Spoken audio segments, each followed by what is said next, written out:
Last Handful of Clover, a novel by Wess Mongo Jolley, read by the author.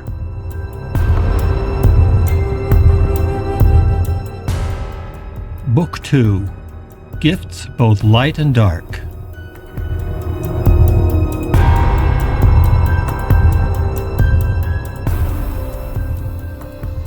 Chapter 39, Aslan Ascendant. June 14th, 5:45 a.m. With that roar, Howard was in control of his body again. One moment he was just a tiny seed somewhere deep in his own chest, and then he felt Justin's attention falter, and he sprouted and grew like a green vine, filling every nook and corner of his body. He flowed into his arms and legs and head with explosive ferocity until there was no part of him that he didn't occupy. He watched it all unfold in amazement, but he knew it also happened in an instant. The sense of power that flowed through him was so intoxicating and intense that he felt like his body might lift right off the ground and go nova. He didn't realize that he had the tire iron in his hand until he also registered that Justin was on the ground in front of him, squirming like a salamander in the grass. The evil ghost was silently writhing in pain, and when their eyes met, Howard saw Justin freeze in terror. "You're mine now, you son of a bitch." By the time the roar he was making had reached a crescendo, Howard was already rushing toward the ghost on the ground. His fury was so overwhelming that it terrified him, as if it was a remnant of the evil that had so recently occupied his body. His first blow came down hard, and somehow Justin saw it coming and avoided it. He wriggled to the left, and the blow landed in the dew-soaked grass. But the terror in Justin's eyes was now like a drug. It fueled the rage Howard felt at the creature who had been feeding upon his pain and humiliation just moments before. The second blow of the tire iron made contact. Justin put his shoulder into the swing and brought it down on the ghost's right shin. To his surprise, he saw the tire iron pass through the boy's leg as if it wasn't even there, and for a split second he feared that perhaps he could not hurt the ghost, no matter how hard he tried. But then Justin howled in pain and reached for his leg as if it had been shattered. Howard knew that only he could hear that howl, but it was no less satisfying for that. His next blow shattered the ghost's shoulder, and then he brought down a foot under the boy's right hand, grinding it into the grass. Now that he was down and trapped, Howard went to work on Justin's left arm, which the ghost was using instinctively to try and ward off the swinging tire iron. With each blow, Justin reacted with a delicious combination of terror and agony, and Howard thought he could now see the creature's body becoming misshapen from the blows.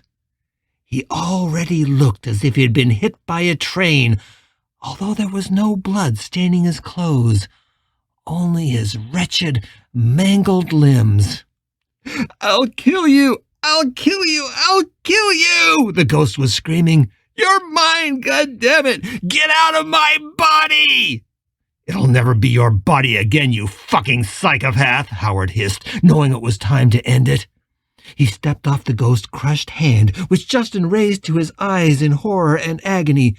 But Howard had already stepped forward to straddle the ghost's writhing body, and he brought the tire iron down one last time with both hands.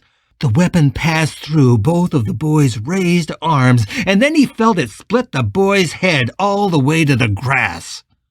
Howard heard the boy scream one last time, a scream that shattered into 1,000 pieces. "Oh, fuck!" Justin cried. The boy's body looked, in that last moment, like it was made of glass. It reminded Howard of a ceramic figurine dropped from a great height, shattering against the tile floor, except that the pieces evaporated into the morning mist almost as quickly as they came apart. And then Howard Gunderson was standing alone in the middle of Richard Pratt's lawn, panting as if he had just run a marathon. Did I just kill him? He wondered, trying to calm his breathing. But even as he asked himself that question, he was sure it wasn't true. Justin wasn't gone. Instinctively, Howard knew he would be back. And yet, he also promised that there was no way the ghost would ever get into him again. Something had changed in their balance of power, and now that he knew there was a way to defend himself, he no longer felt helpless. If the ghost ever got close to him again, the tire iron would be his best friend. He looked at the tool in his hand, and with a low laugh he actually raised it to his lips and kissed it. "I think I love you," he said. "If Justin comes back, I'll tear him to pieces." In the heat of the moment, Howard had managed to forget how dire his situation was. He was wanted for murder. 2 murders now, or maybe 3, and the police must already be looking for him.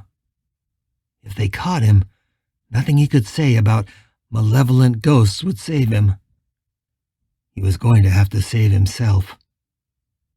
Suddenly, he felt very vulnerable, standing there on the lawn. He wondered if it might occur to the police that the murderer of Richard Pratt would return to the scene of the crime. He looked around and was grateful to see that nobody was out on the street, at least not at the moment. He felt a drop of rain on his face, and he looked up into the sky. In a sudden rush of inspiration, he took off the cop's jacket and turned it inside out. That hid the shoulder patches and made it look a little less like a uniform. But it did nothing for the orange pants that he was wearing or the prison-issue blue booties. "I have to get off the streets." Not knowing for sure where he was going, he turned to the north and began to run, away from downtown and deeper into the avenues. As he ran, the rain broke free and drizzled down upon the city. Howard tucked the tire iron under his arm as he ran.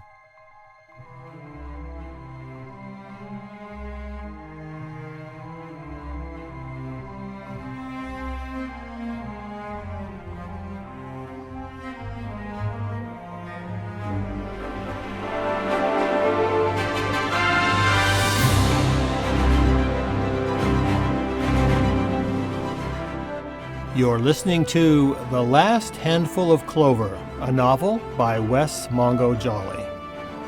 If you're enjoying this audiobook, please consider supporting the author on Patreon. That's patreon.com/Wess Mongo Jolley.